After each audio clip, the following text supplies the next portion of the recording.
Chapter 13. Education and Mastery of Sex. Man ordinarily uses his sex when the sexual desire arises and does not think of regulating his creative functions methodically. His sexual instinct exercises such mastery over him that it urges him to procreate the moment the instinct awakens. This sexual desire is exactly the same as other desires, that is, man identifies with it in a way that has fatal consequences for the development of his own consciousness. Is there anyone who can remain conscious at the moment of a sexual spasm? It is the loss of consciousness produced at that moment that constitutes the only sexual sin, because sexuality, like everything else, has its positive aspect and negative aspect. The negative aspect is encountered when sexuality dominates willpower and consciousness. This was the fall of Adam. The positive aspect is seen when a man is totally in control of himself and uses sex only when his consciousness permits. One aspiring to excellence must become the master of his sexual instinct, so as to channel this into a pure and sublime spiritual vibration. When sexual relationship is driven solely by instinctive passion, which seeks only material satisfaction, there are dire consequences for both lovers as they open up their psyches to purely passionate and materialistic vibrations. With this vibration, only seeds of misfortune and unhappiness are sown.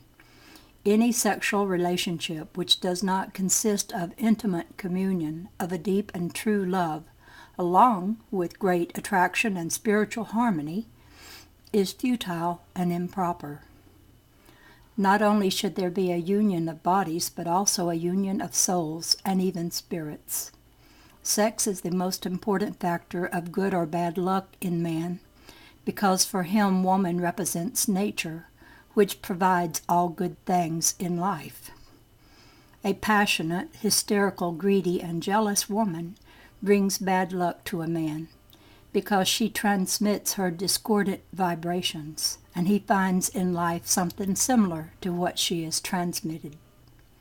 This type of woman who does not really love her partner but desires to possess him and completely master him. More frequently than we think, the failure of a man is due to the fact that his wife suffers from the Diana complex. Within her is a true sexual disturbance which makes her act on the energy plane as the male, and man therefore assumes the role of female. And as a female in a man's body, it will be impossible for him to be a success in life, because he will lack what is active or radiant masculine magnetism. A woman who acts this way is thus actually sinning, as she is going against the laws of nature upon losing her femininity, and therefore is always punished by nature in one way or another, a punishment which she can only avoid upon recovering her femininity by means of rigid psychosexual discipline. The interchange of psychosexual magnetism between man and woman involves secrets that are frightening in their scope. These teachings should only be made known to those who have proven their morality and a pure love for humanity, and who enter an occult school under the guidance of a true teacher. This book can only give general guidelines, as this is for public circulation. When a man sees that he is followed by bad luck, he should examine carefully the quality of his sexual union with his partner, and easily be able to discover the cause of his problem.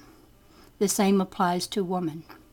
The worst thing in the relationship of a couple is the passionate oscillation between the sexual union and arguments. A great percentage of intimate relationships follow this sequence: sexual union, argument, argument, sexual union. If only they knew how they limit their possibilities with these situations, they would be careful not to fall into this pattern.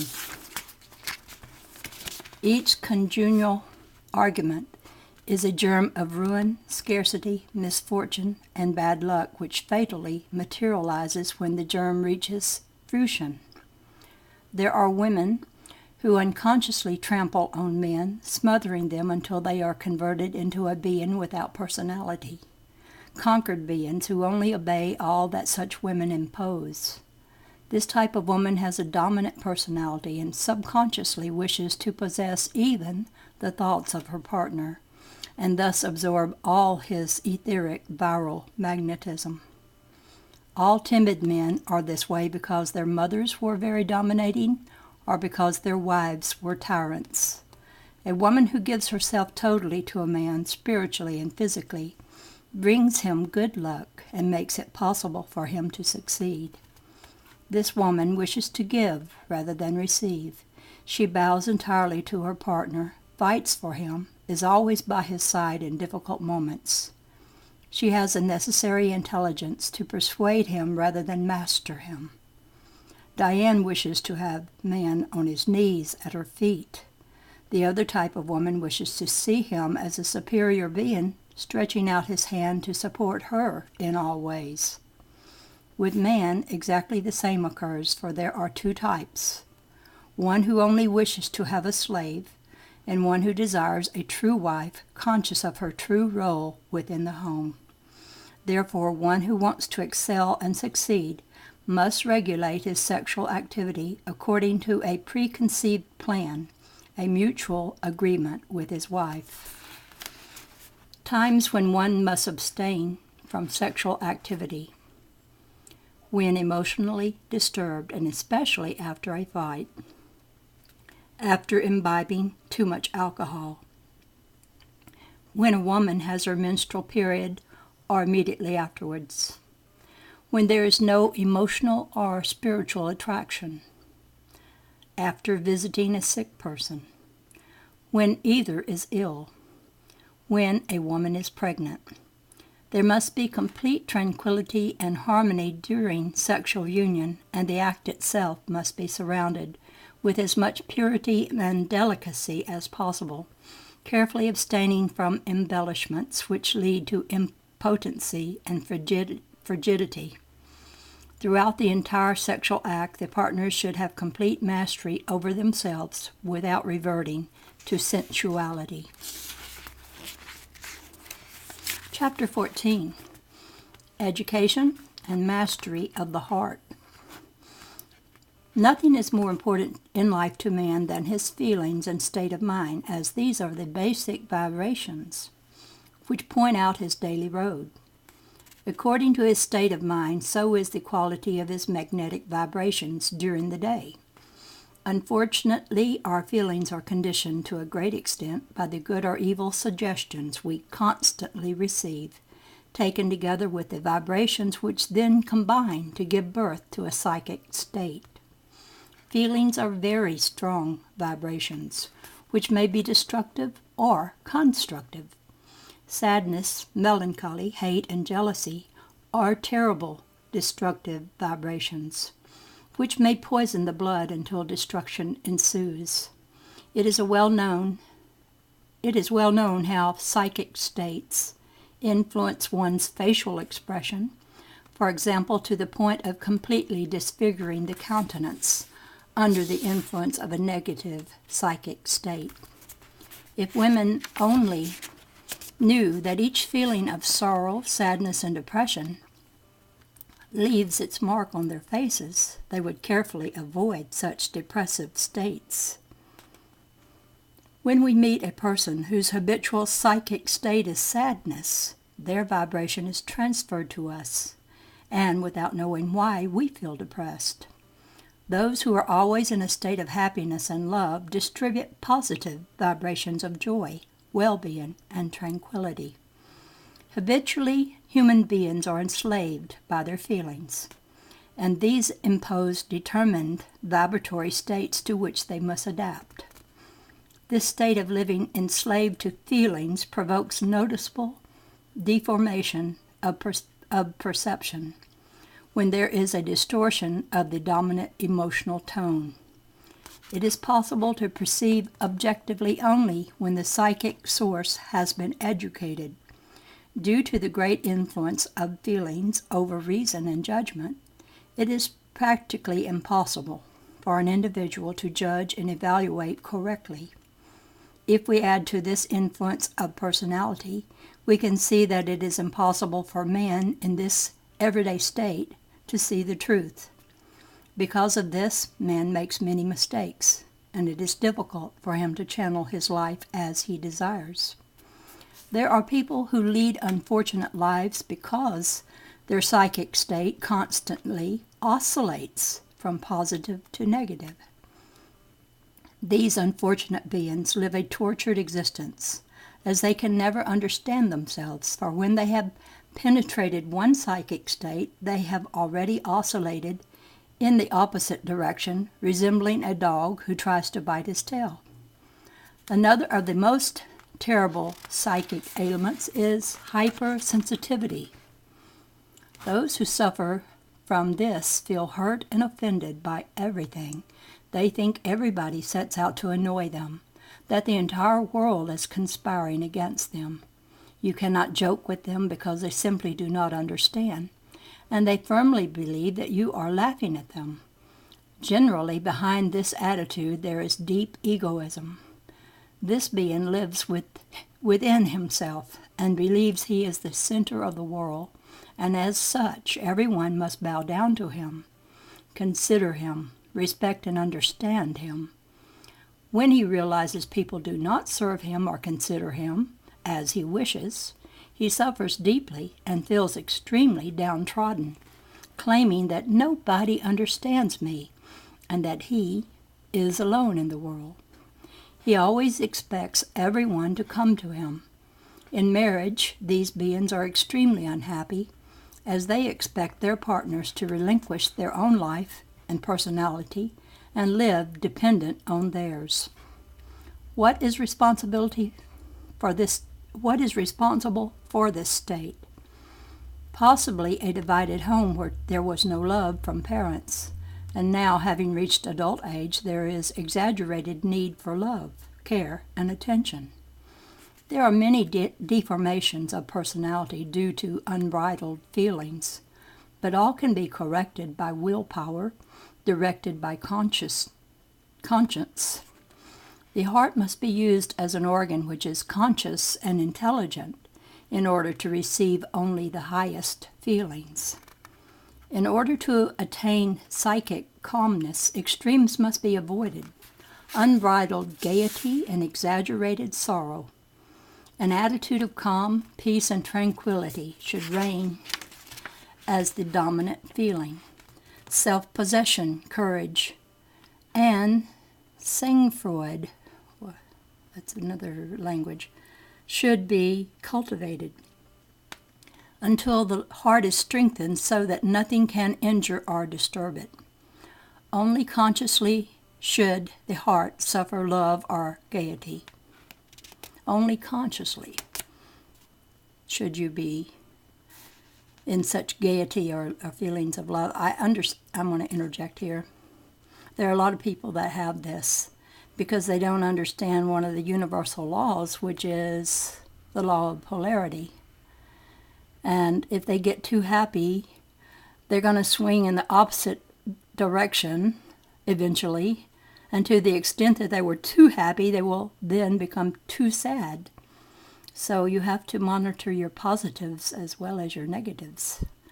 You have to be sure you don't let yourself get that extremely happy, because then even sometimes people that are around you are uncomfortable because you become kind of a lunatic in a way, because you're not controlling the happiness and you won't be able to control the sadness. Okay, back to the book.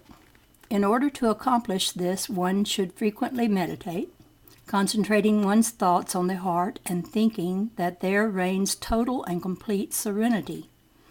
Fraternal and Christian love in the right direction is a powerful help in attaining tranquility.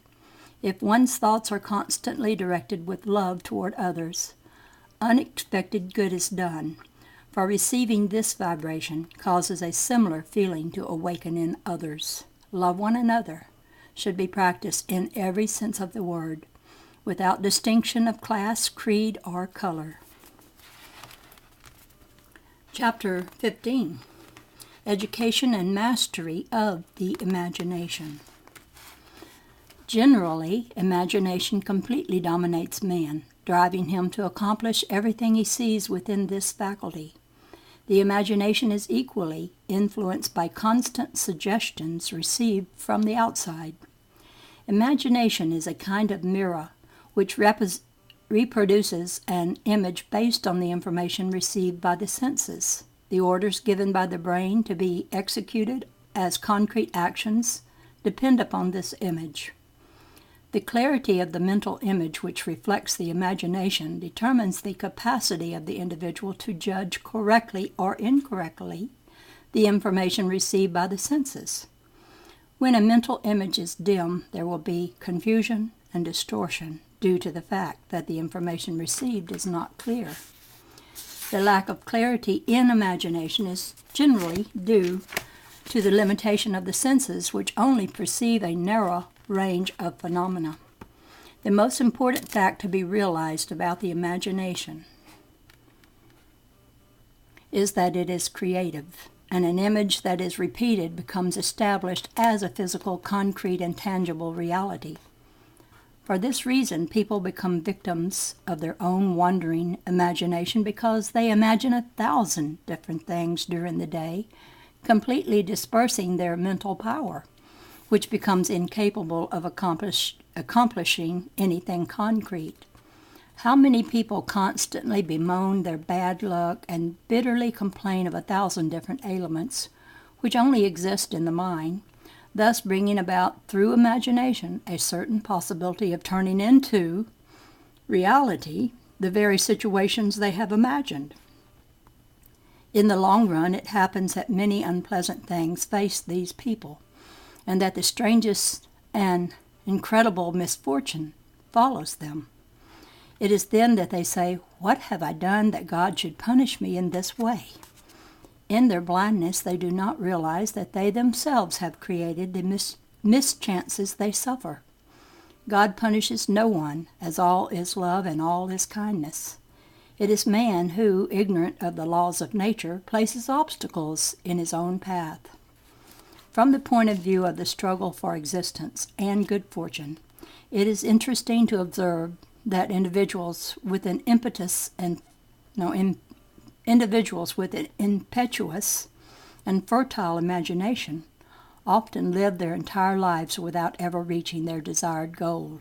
On the other hand, those of little imagination and intelligence, but who are strong and tenacious, open the road to success and reach the highest places. This is because an imaginative individual generally squanders his creative mental power through an uncontrolled imagination, and as a result, in the majority of cases, lacks the mental power necessary to convert his ideas into reality.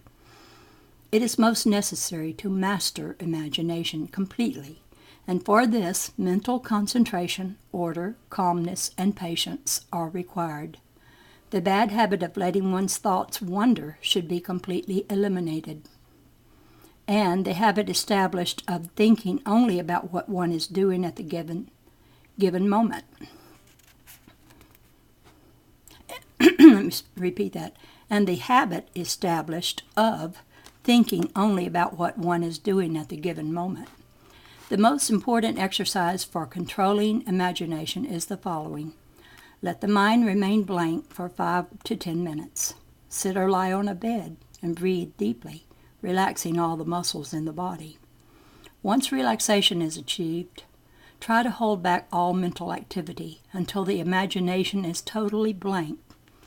Breathing is a great help for this because lowering the respiratory rate, that is, breathing very slowly, allows mental calmness to appear immediately. Chapter 16, Use of the Powers of the Mind.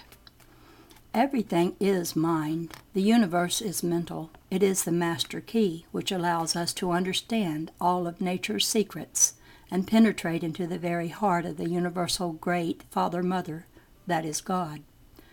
Let us consider the mind as the prime or only energy from whence all is born, and to which all returns. From mental matter the spirit of man is formed.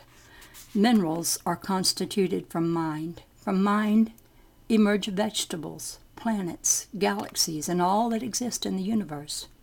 Mind is the immortal reality which is hidden behind all appearances. It is the essence of all that exists, be it animal, mineral, or human. As a conscious manifestation, it produces the miracle of human thought. The mind is the most powerful instrument a human being possesses. The strength of thought creates in the mental world or on the archetypical plane a form of thought which is maintained for sufficient time, materializes in a concrete form. Oh, wait a minute, I read that wrong. The strength of thought creates in the mental world or on the archetypical plane a form of thought which, if maintained for sufficient time, materializes in a concrete form. The mental occultist or wizard is a man who has learned to manipulate the mind matter through his thoughts. Just as on the physical plane, we can touch and see all material objects, on the mental plane, it is possible to touch and see thoughts. On the mental plane, a thought is a material object as solid as a rock on the physical plane. Everyone has a mental structure which is the magnetic field of power constructed from the sum total of his thoughts during life. The quality of what this man encounters in life depends upon this structure. A negative thought, although fleeting, powerfully influences the life of the one who has conceived this thought. This affirmation will be better understood through study of the nature of thought, which is similar to a radio wave. When one thinks, he emits waves according to what is imagined. We live in a veritable mental ocean or sea of thought waves of diverse kinds, thoughts which are captured as soon as we are on a certain wavelength. If at a certain moment we have a depressive thought, we tune in our mental receiver on the depressive wavelength, and we capture all depressive thoughts that are vibrating in the atmosphere. Instead of a negative load of 10 units, for example, we will have a 1,000 times heavier. Thus, the importance of having only positive thoughts, of being optimistic in order to absorb positive elements of strength and energy. In this chapter, we will give the keys of conscientious action on the mental plane for the use of our powerful mental strength, but these keys will only be understood by those who can read between the lines, who are prepared to visualize and understand the truth. If aspiration flowing toward truth, love, and universal well-being is sufficiently strong, you will be able to contact invisible planes with occult power, which will guide and channel you toward what you desire. One who is not prepared to see the truth and penetrate into the sanctuary of Isis will only encounter words, darkness, and a vacuum. The mental plane is the womb where the seed which penetrates is conceived and developed. Once a seed is deposited into this gigantic womb, it will reach fruition within a period in accordance with its magnitude. Nothing is more certain than the popular aphorism which says, "One who sows in the wind will reap the whirlwind." Take care not to sow evil thoughts in the Great Mother, as you will encounter pain, desperation, and suffering. For she conceives everything, both the good and the evil, and you will reap the fruit of what you have deposited in her. Give out only thoughts of love, success, well-being, abundance, and prosperity. Always desire the best for your neighbors. Never swear or use bad language, as in due course these will materialize. There are nevertheless certain special conditions for the fulfillment of this act of creation or marriage between the human mind and mental matter. One of these is that the seed deposited should be fruitful. How to make this seed fruitful is something that each one should discover for himself through meditation, through love and service to their neighbors. This is the mental power Adam and Eve possessed in paradise, that is, the capacity to create with the mind all they desired, a power they lost after eating the forbidden fruit. The student who wishes to make use of his mental power should remember the following laws. All we see on earth as tangible phenomena are energy mind manifestations at different vibrations. Everything vibrates. Everything is mind in vibration. A rock vibrates, an apple vibrates, a feeling is a vibration. The art of having influence over events consists in the adequate handling of vibrations. Mental transmutation is the true power of the initiated, the power which permits one to change undesirable vibrations into desirable vibrations. Hate may be transmuted into love, indifference into interest, cowardice into courage, scarcity into abundance, misfortune into happiness. Everything can be changed through the transformation of basic vibrations. From this fact comes the tradition of alchemical transmutation of lead into gold, a symbol in which the transformation of man's animal instincts into spiritual gold was hidden. Each person has a dominant vibration, which is like a selector dial that will tune the individual into similar vibrations.